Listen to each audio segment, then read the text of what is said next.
All right. Well, I'm Marc, and for those of you who've seen me before, this is it. Sorry. If you haven't. So anyways, good morning. I was really glad that I could be here today, and I just want to offer my congratulations because we're really stoked for you guys. Been praying for you for a while, and we know that you guys are welcoming a new pastor very soon, so we're really stoked and excited about what God is going to do in and through the team that God has developed here to reach you and to reach this community as you guys do that together. So it's pretty cool. And I'm also honored to really take part in this series of stories of the kingdom. Because they're great. And I think a lot of times we read them, but we just kind of pass over them. We just read them, oh, that's cool, whatever, and we just kind of miss it. And we miss the significance sometimes of what Jesus was teaching us. Now, I have some good news for some of you. Like, if you're new today, like if you're new here, maybe this is your first time here, your first time in a long time, welcome. I mean, we're really, really glad that you're here. And, maybe some of you are here today because, you're kind of the toe dippers. And I understand the toe dippers. Like, the water, do I really want to go in? I'm going to test it out a little bit and see. I'm not really sure where I land with Jesus yet. If that's you, cool. Be here. Enjoy. If you're here today, maybe because you're coming back from a long time away. Like you don't know what the story, there's a whole lot of story behind your story. And then you're now at the point where I'm coming back, but I'm just not really quite sure about this yet. I was hurt in the past, but I'm kind of taking another step back into this.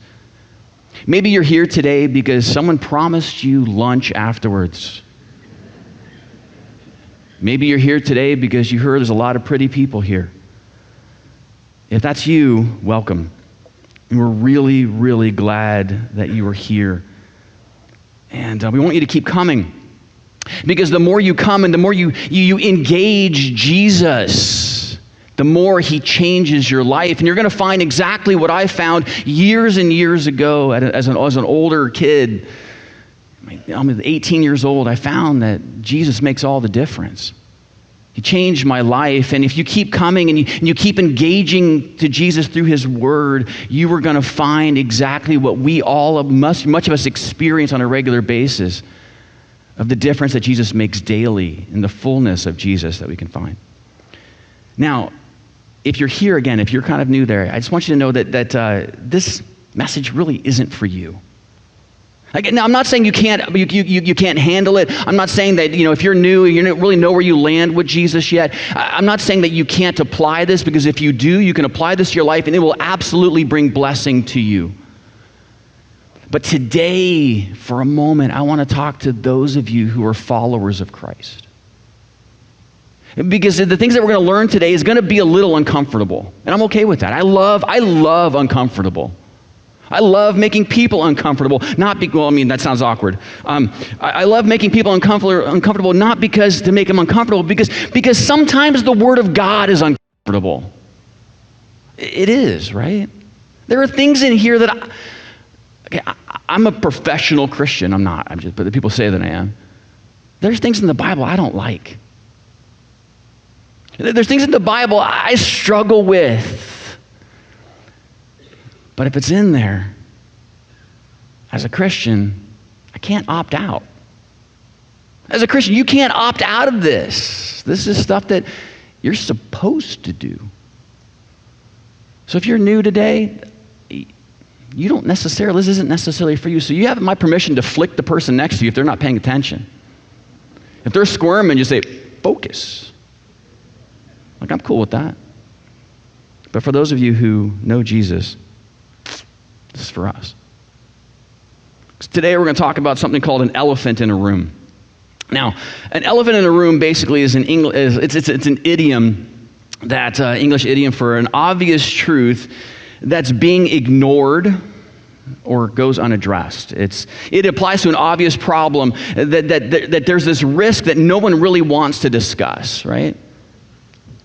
So what are some of the elephants in this room? What are some of the things that, maybe that are too big or too hurtful or too painful or too recent?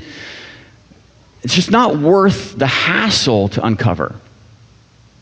Now, obviously, you're not going to answer that question for me, and I get it, I understand, because the whole point about an elephant in the room is that you don't address it, because if you do address it, it's going to destroy everything, so you just kind of keep it under, you kind of brush it under the rug a little bit, and as Christians, we do that really, really well, don't we? As Christians, I don't know, okay, maybe not you, but maybe the people that I deal with and the people that I connect with, we're really, really, really good at looking good. We're really good at making sure everything is looking all right and that we are just killing it in every aspect of our lives. But deep down, there's something there that we're struggling with, and deep down, there's something that we're just not dealing with in our faith. So what are the elephants in your room? What are the things going on in your home or your workplace or your relationships that are maybe too big or just not worth it? So you just kind of put it under the rug and hope no one asks a question.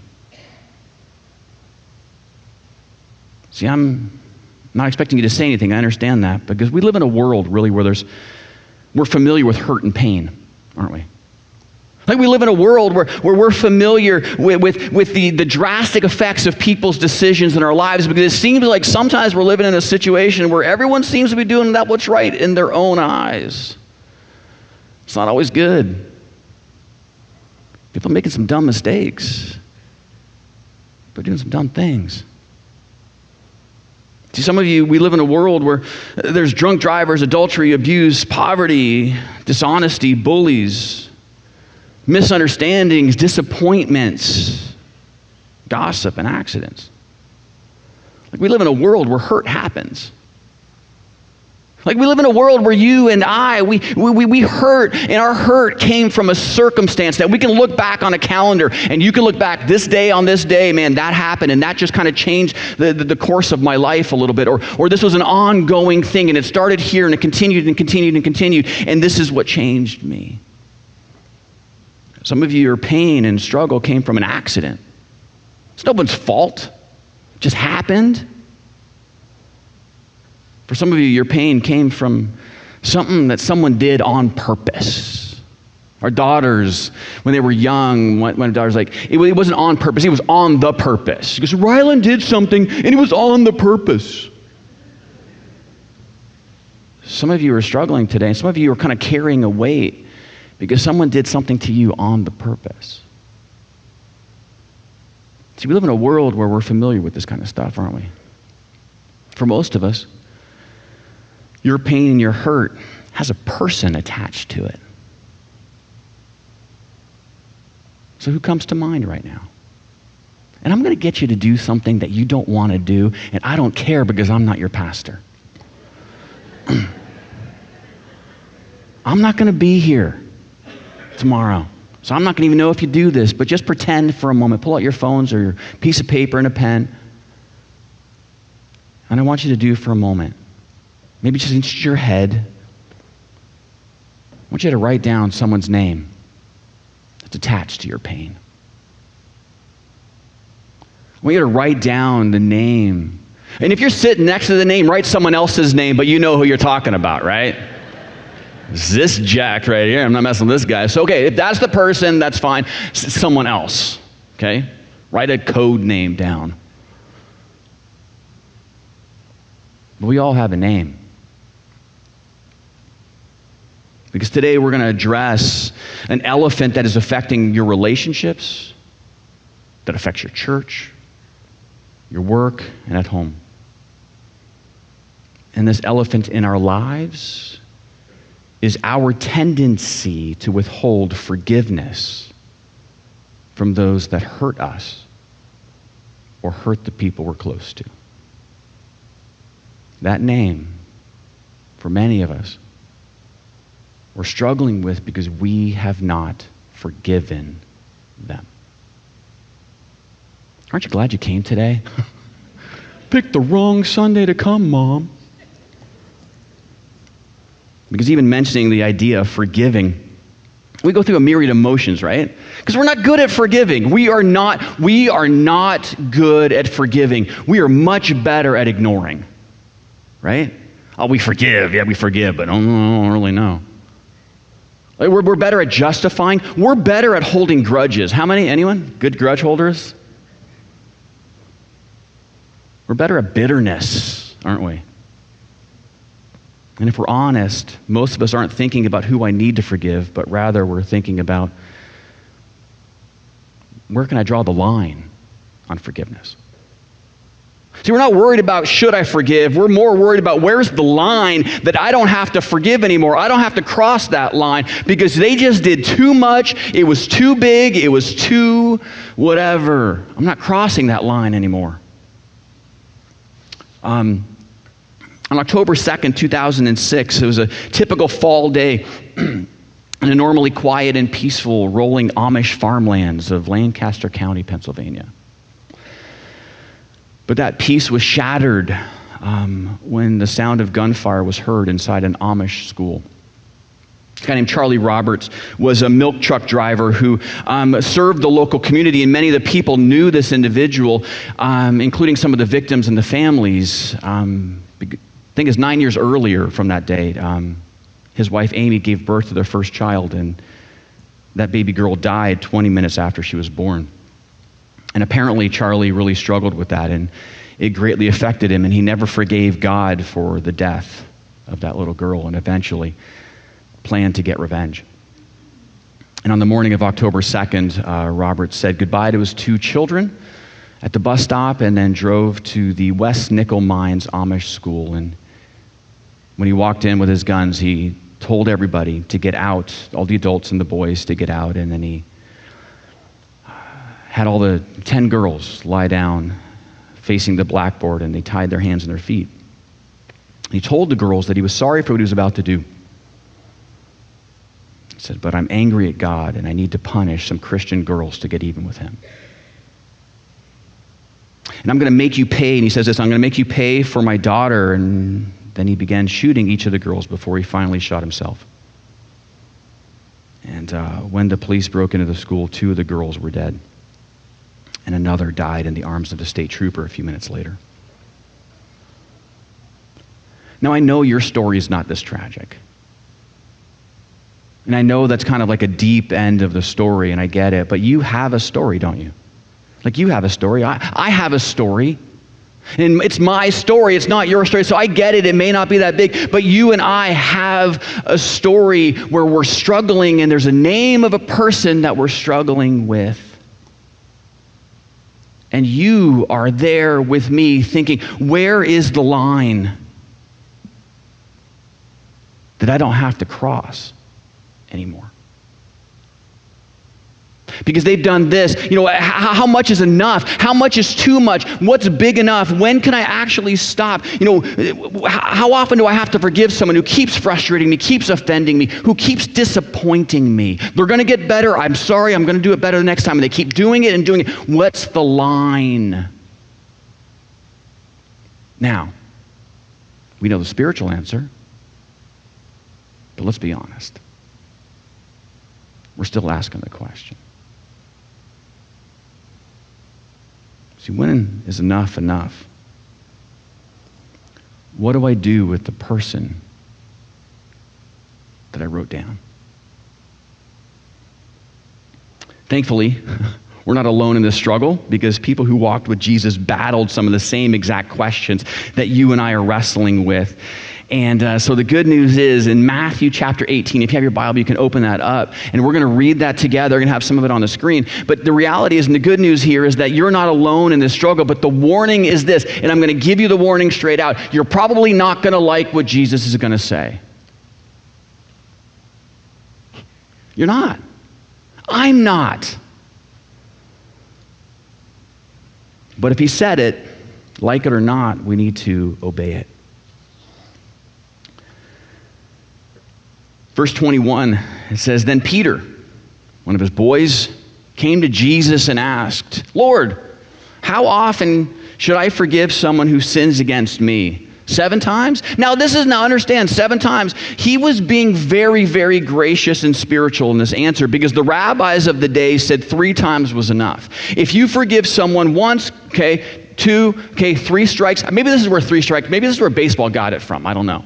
3 strikes, you're out. This is what it is. And they made it say, if you forgive someone 3 times, you don't have a responsibility anymore to forgive that individual. And Peter's saying, hey, you know what? I know Jesus, he's on another level than everyone else. He's like a little bit better than everyone. You know what? So Jesus, we're not going to go 3 times.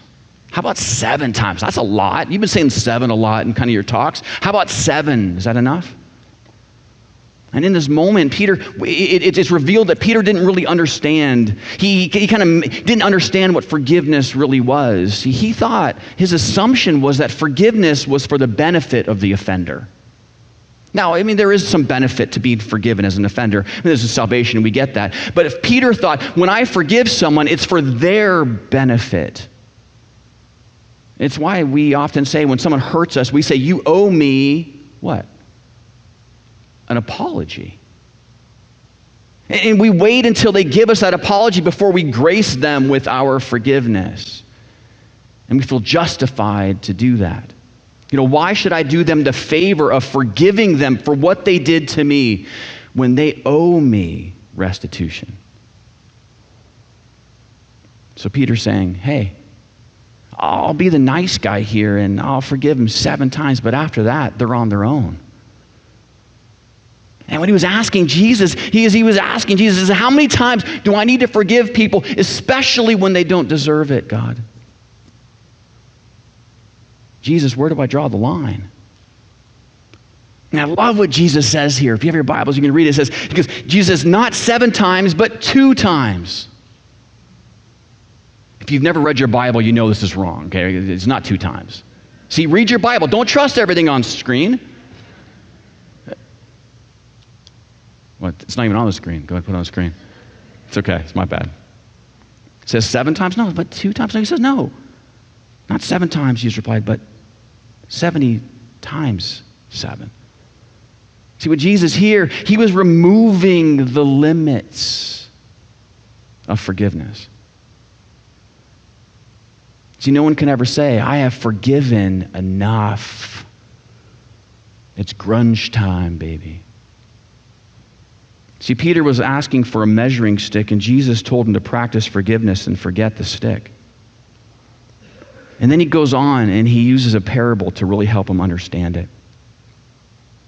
So in verse 23, it says, therefore, the kingdom of heaven. He goes on to explain what this looks like. He says, the kingdom of heaven is compared to a king who decided to bring his accounts up to date with his servants who borrowed money from him. In the process, one of the debtors who was brought in, who owed millions of dollars. He couldn't pay, so the master ordered that he be sold along with his wife, his children, and everything he owned to pay the debt. Now, this wasn't out of the ordinary for that time period. Maybe this ruler was like, hey, listen, man, I got to cut bait here. This is a bad deal. I'm going to get what I can in this because it's just not working. So he's just selling everything. He's, hey, you owe me. If you can't pay, time's up. But the man fell down before his master and begged him. He says, please be patient with me. I will pay it all. This guy was pleading for more time. It's like, come on, millions and millions of dollars, lifetimes worth of money. There's no way this dude was going to be able to repay this guy. And yet he's asking for more time. And this merciful king, instead of merely giving him more time, it says, then the master was filled with was filled with pity for him and released him and forgave his debt. Now, if you can put yourself in the shoes of this guy for a moment. I mean, I know it's a long time ago, but imagine for those of you who have a mortgage, those of you who have school debt, those of you who have other debt. Imagine instead of the creditor saying, all right, time's up, let's load it in, bring it in. If you can't pay, I'm sorry, I got to take your home, I'm going to take whatever. Instead of them doing that, they say, you know what? Instead of you paying me, I will cancel your debt. How many of you would be like, what? Yeah. Come on. Maybe not. Okay, maybe that's just me. Okay, I get that. Someone says, Mark, your mortgage is paid. I'd be like, thanks, man, that's terrible. No. Dude, this is lifetimes worth of cash this dude didn't have to pay back. What we consider, this is multiply that by tens of millions, tens of thousands. He's got the greatest gift of having his enormous debt forgiven. And he walks out of that place, and instead of going to prison, he's debt free. He sees someone who owes him some money. It says, but when the man left the king, he went to his fellow servants who owed him a few $1,000, $3,000, doesn't say bucks, $3,000. He grabbed him by the throat and demanded instant payment. And his fellow servant fell down before him and begged for a little more time. He said, be patient with me, and I will repay it, he pleaded. This sounds familiar, doesn't it? Like, this is super familiar, right? Because the second servant really echoed the exact same plea that this guy had. He fell to his knees. He begged for patience. He begged for more time.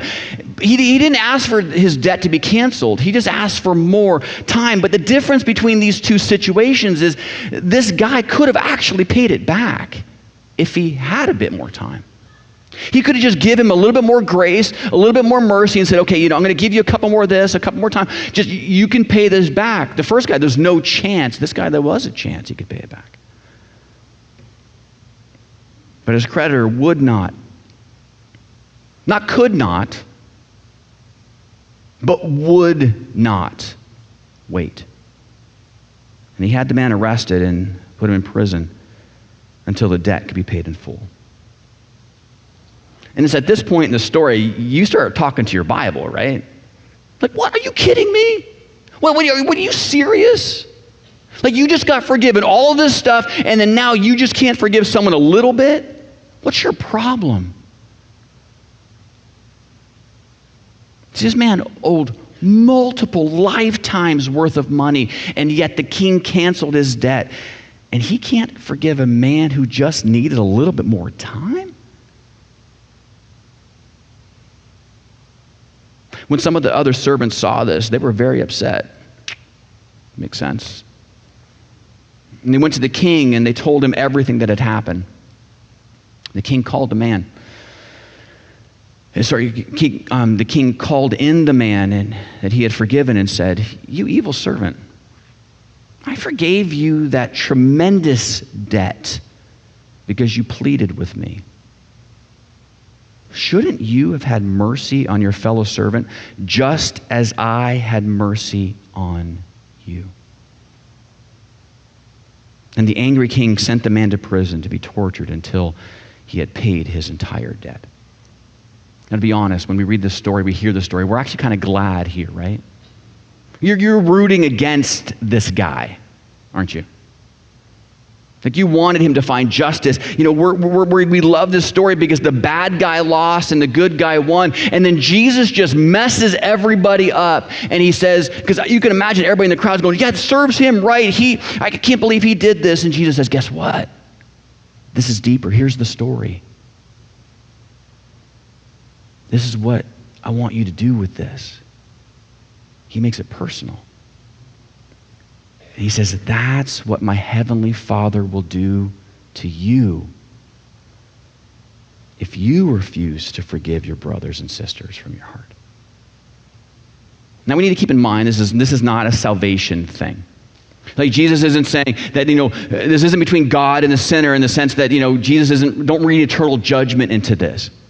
Jesus is saying that, okay, God's not going to forgive you if you don't forgive others. The theme of this parable is forgiveness between two people, not salvation of lost sinners.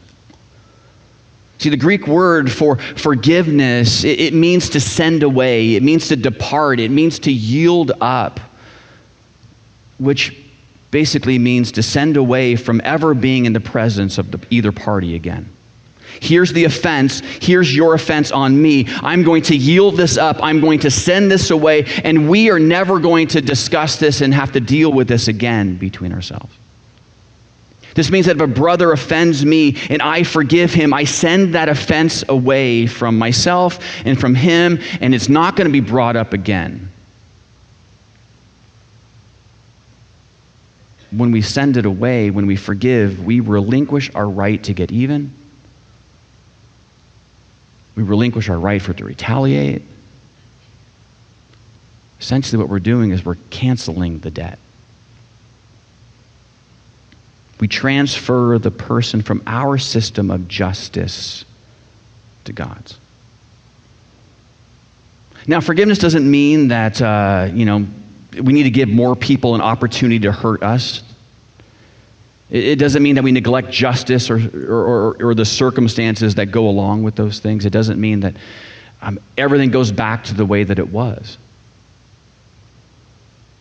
But forgiveness means that we refuse to hold the debt against them.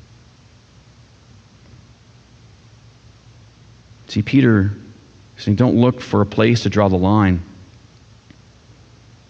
In a sense, it almost doesn't matter what they did or how many times they did it. You need to cancel their debt. You need to forgive them.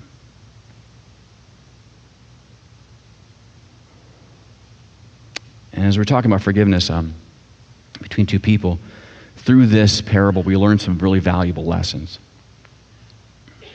One of the lessons we learn here is that unforgiveness leads to prison.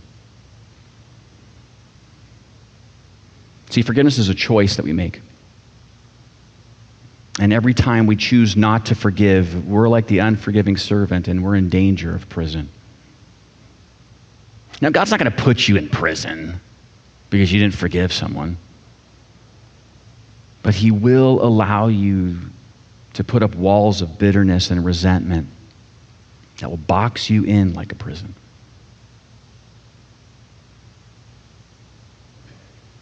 Proverbs chapter 5, verse 22 says, an evil man is held captive by his own sins.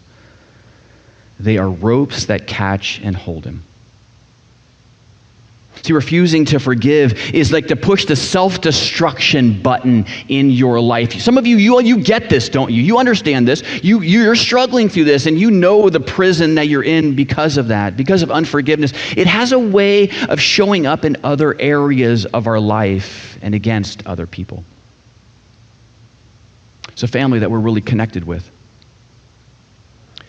And the grandparents are wonderful, wonderful, godly people, but some things have happened in their lives, and they had some struggle forgiving, and it caused them to leave the mission field. And it was tough, and they're kind of working through that, but it's amazing how that unforgiveness that was in their lives, I can't really tell you the whole story, but this is something that we're working through and dealing with, that unforgiveness, it's amazing how that travels down to the next generation and then the next generation, right?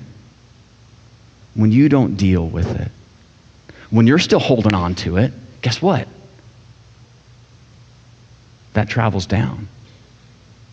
And now this family isn't talking to their sons.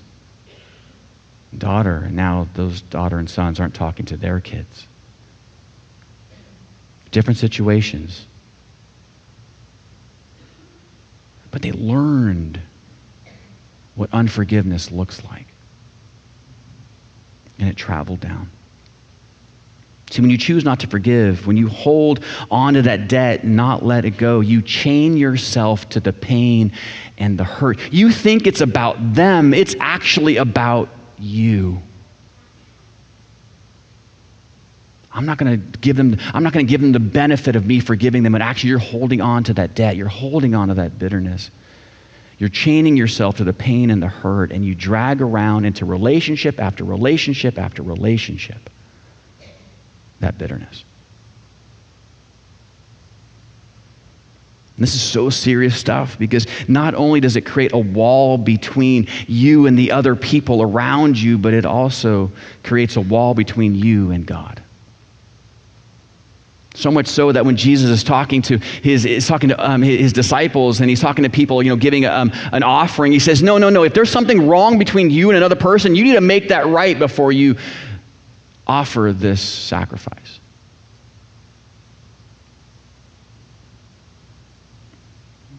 Brother and sister in Christ, let me just lovingly tell you something here, that you can't live in the fullness of God if you don't forgive. You can fake it real well, but you can't live in the fullness of God unless you forgive.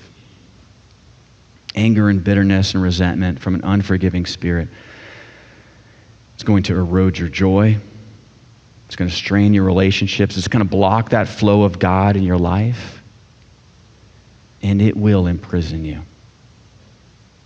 Now, again, I don't know you or your story, but I can probably tell you that some of you are in prison today. You're still holding on. What they did to you, they keep doing to you. See, another thing we learn here is that you've been forgiven. You need to forgive. The worship team is going to come up as I kind of close this here, but see, we like the part when we are forgiven, right? Anyone love to be forgiven? Yes, me too. But we struggle with the part where we have to forgive other people. Because honestly, let's straight up. We love when we are forgiven, but we want forgiveness for us, but we want judgment for them, right? Come on, be fair. Be real. But the Bible's saying this, we don't have it both ways here. See, this is often where we plead our story, right? Do you ever plead your story before God? But God, if you only knew, right? God, do you understand what's really going on in my life? I mean, if you understood my story, Mark, you don't know what you're talking about. You're just a guest speaker. You don't know my story. Because if you did know my story, man, you would give me an out. You would say, Mark, it's okay. You know what? I get it. That's tough. You got an out on this. For some of you, your pain is still there, and the wounds are super, super deep, and I get it. Mark, if you only knew my past pain, what my family did to me, I can't forgive them. I won't forgive them. Not again. That story, that Amish community in the midst of their grief over their shocking loss. The Amish community did something extraordinary. They didn't cast blame. They didn't point fingers. They didn't hold a press conference with attorneys at their sides. Instead, they reached out with grace and compassion towards the killer's family. That afternoon, the shooting, after it happened, an Amish grandfather of one of the girls who was killed expressed forgiveness towards the killer, Charlie Roberts, and he explained that forgiveness means not holding a grudge, adding that the acid of bitterness eats the container it holds. The Amish community members visited and comforted Robert's widow, parents, and parents-in-law. One Amish man held Robert's sobbing father in his arms, reportedly for as long as an hour, just to comfort him. Of the 75 people at the killer's burial, over half were Amish, including parents who had just buried their children a day or so before. They hugged the gunman's widow and the members of the family. They also brought food and flowers to the killer's home. They actually set up a charitable fund for the family of the shooter. And it's ironic that this killer, who was tormented by the premature death of his young daughter, he never forgave God for her death. Yet after he cold-bloodedly shot 10 innocent Amish girls, the Amish almost immediately forgave him and showed compassion towards his family. An Amish midwife who had actually been involved in birthing several of these girls that were murdered by the killer says that they were planning on taking food to the family's house, and she said this: "It's only possible if you have Christ in your heart." Some of you have had some horrible things done to you. And I am truly, truly sorry. I really am. So this is going to sound incredibly insensitive. But you don't get a pass. You can't let that pain be an excuse to not forgive. Because what Jesus is saying here, forgiveness is not a suggestion. It's the responsibility of the child of God. As Christians, we are called to live by a higher standard. And yes, it hurts. But it's not an excuse. Do you realize how much you have been forgiven? This is the implication here. Do you realize how much you have been forgiven? How much times God has forgiven you? 7 times? 70 times 7 or more? And what he's saying here is that you need to show that same mercy that was shown to you. And I know they don't deserve it. I know they don't deserve it. I know they don't deserve it, but guess what? Neither do you. You were forgiven a debt you could never pay. You need to forgive. Because at the cross, you and I lost our right to not forgive others. So now what? This is what we're going to do. And I'm not going to be here, so I can't check up on you and do this, but you'll know inside. You can fake it all you want, but you're going to live in that bitterness and that pain. But this is what you're going to do. That name you wrote down, that name you thought in your head, the name you didn't want to write down because you didn't think that you wanted to do that, you didn't want to participate. You have a name. Some of you have many names of people. He's like, I'm just going to ignore it. I'm going to push it away. You know what? I know it's there, but no one else needs to know. I'm just going to keep going, and I'm not going to deal with this anymore. I'm just going to hold on to that, and I'm still mad. And every time I see them, I go the other way. I go this way, and you're just mad. What you're going to do is, my prayer for you today is that you are going to allow God to give you the power to cancel their debt. To let God carry that weight. To say it's over, it's done with. And I'm going to refuse to pick up that hurt again. Because see, here's the cool thing about forgiveness. If you do that, and I know it's hard, and it's not a one-time thing, it's an ongoing thing. You got to keep doing, I get it. But I can guarantee you this, if you do that, here's the promise. Just like what happens if you don't forgive, you go to prison. When you forgive, it brings freedom. Forgiveness may not change the person that hurt you, right? They're not going to come running back, I'm so sorry. Okay, they may never say they're sorry, and they may say they're sorry but never mean it. But it'll change your attitude towards them. It's going to hurt still. But it won't raise that same resentment and anger that destroys your life. Friends, forgiveness is for your benefit. It's for your freedom. Who do you need to forgive? Because just as you have been forgiven, you need to forgive. And when you do, as hard as it is, the promise is that you will find freedom. So, child of God, you don't have a choice. Because you've been forgiven a debt that you can't repay.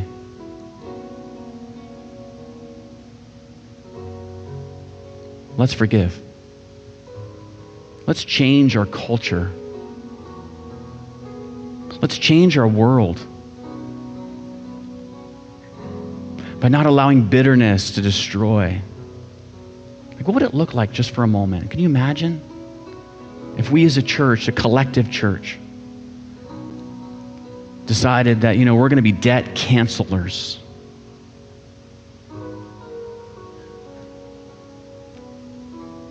Because it's in then we find freedom. Heavenly Father, Lord, I thank you for this day that you've given to us and this opportunity that you have just kind of given us to kind of wrestle with some stuff that we don't like to hear, that we don't want to listen to. But it's so important because it's truth. Father, I pray that you would bless us and guide us as we kind of wrestle with these, your call upon our lives. We believe that you said it for a reason and that we need to listen to it. Because we have been forgiven much. We need to forgive. Thank you, God. Amen.